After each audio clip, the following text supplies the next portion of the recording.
Namhlanje sizobuka iMamelodi Sundowns kanye neChippa United. Okuwumdlalo-ke esilindele ukuthi kube umdlalo onzima ngoba iMamelodi Sundowns ifuna ukuthi ibuyele ku-number 1, ifuna i-league. Kanti iChippa United yona ngapha ivika izembe. iChippa United isenkingeni yokuthi kungenzeka ukuthi idliwe izembe. Manje lokho kuzokwenza ukuthi umdlalo wanamhlanje kube umdlalo osezingeni eliphezulu kakhulu. Kodwa okulindele inanoma ubani, mhlawumbe nayo iChippa ikulindele. Silindele ukuthi i-Sundowns iwine lo mdlalo lona, futhi kukhona ukulindela ukuthi iwine kalula. Kodwa-ke mina angilindele ukuthi ingawina kalula lo mdlalo ngoba iChippa nayo ivika izembe.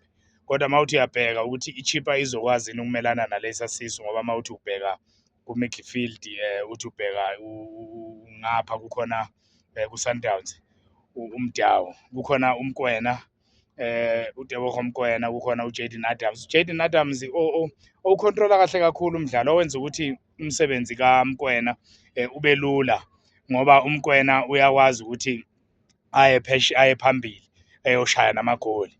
Lokho okumenza ukuthi ebe ngaphezulu kwama-midfield amaningi, ngoba uyakwazi ngisho ku-counter attack. Mangathi ubheka igoli lokuqala lakalikola lapha bedlala neMarumo Gallants, wabona ukuthi leliya goli kwakuyigoli elinzima kakhulu lapho balihlwitha khona. Uye futhi uMkwena wayehamba phambili, bekhuphuka, wagcina waliphasa, wagcina futhi selikorwe uye.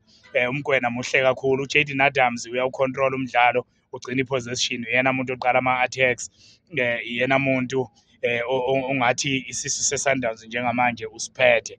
Bese uMkwena yena ngapha uyamaka, kanti noJayden Adams uyamaka, ephinde uMkwena ebe yingozi kakhulu uma ngabe kuyiwa phambili, uyamkhulula. Kanti mawuthi ubheke ebhentshini kukhona o-Allende, okwenza nakho futhi ukuthi i-Sundowns ungazi ngempela ukuthi uzothi kungcono uma ngabe kudlala bani engadlali. Esikulindele ukuthi i-Sundowns iwine. Mina i-Sundowns ngiyayinika 2-0. I-back 4 yabo silindele ukuthi izofana, ukuthi kuzoba uNdamane, ngaphandle mawukuthi khona okungigejile onamakhadi. Ngizilindele ukuthi uNdamane kanye uNdamane noKekana bedlale, uGrant Kekana bedlale la central defense, bese right uMdawu, left idibadiba njengokujwayelekile. Kanti iSundowns ayihlupheki futhi mawuthola ukuthi uMdawu unenkinga, uyangena nje lo mfana uMdunyelwa, engene enze umsebenzi othi awufane nalo kaNdamane, okwenza ukuthi iSundowns kube yiqembu eliyingozi, ngoba wazi ukuthi izodlala bani. Bazodlala oSantos bazobe bekhona, bese kuba ilo mfana uSales omuhle ngendlela eyisimanga. Phambili asazi noma u-Ikram Reyners noma uLeon, kodwa oyedwa wabo uzodlala. Bahle bobabili, kuyafana.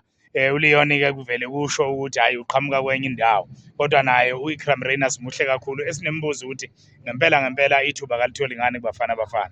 Kodwa nje silindele umdlalo omnandi, silindele umdlalo onzima, silindele ukuthi iSundowns uma isiwina ebhentshini ifake omshishi. Kodwa-ke ibhola leli, noma yini ngenzeka ukuthi igcine iChippa United, mhlambe okukhulu engikubona ungatholwa iChippa United ngaba i-draw, akuyona iwini, ngoba anzima amasandawana. We Talk Football SA, YouTube, please subscribe. Please subscribe on TikTok and Facebook. We haven't opened the other platforms, it's just those two at the moment. Thank you.